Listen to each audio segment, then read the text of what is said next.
นั่งเหตุการณ์มีคาดคิดสั่งล้อหลังมันรุดเนาะแต่ตาโบพี่น้อง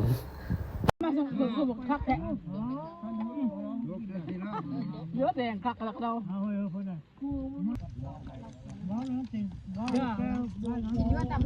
ของเขามาฮืนอันนี้แม่นบ้านเก้าบ้านหนึ่งโบกเก้าแล้วหนึ่งแต่พวกไม้แล้วก็พวกขานี่เป็นยังไงเป็นเลยเหมือนน้ำมันตกรถอีกแล้วตกรถทีไรพี่น้องเอ้ยตกรถทีไรพี่น้องเอ้ยวางกระเปื้อกลางทางเลย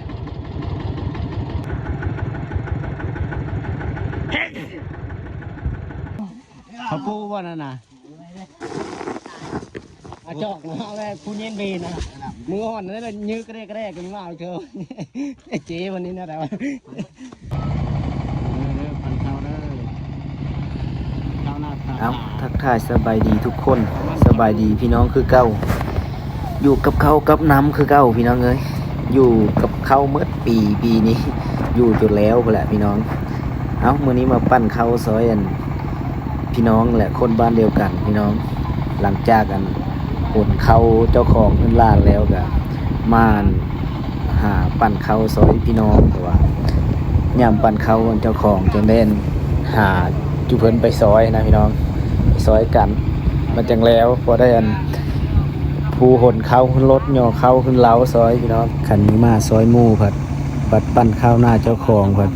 มีเพิ่มไปซอยแล้วพอแห้งแล้วพี่น้องเอ้ยปั้นผู้เดียวผัดเมื่อยได้พี่น้องเอ้ยมันมีคือหลายคนซอยกันได้ซอยกันคนละไม้คนละมือมีหึงกันแล้วพี่น้องเอ้ยเอาตอนนี้ทีมงานเฮาก็กำลังขมุกขมุมกำลังการพี่น้องเก็บเข้าอินเซอร์ถึงรถปั้นการเป็นการเลยพี่น้องเอ้ยเคยเยอะแล้วพี่น้องใกล้สำเร็จแล้วขั้นตอนสุดท้ายปั้นข้าวปุพี่น้องข้าวปุกับปั้นเอาพี่น้องเอ้ยไม่ได้ฟาดไม่ได้เย็บอะไรเพราะว่ามันหลายเป่าคันฟาดเอาพันมันนานแล้วพี่น้องเอ้ยมันทันสมัยแล้วไปตามยุคตามสมัย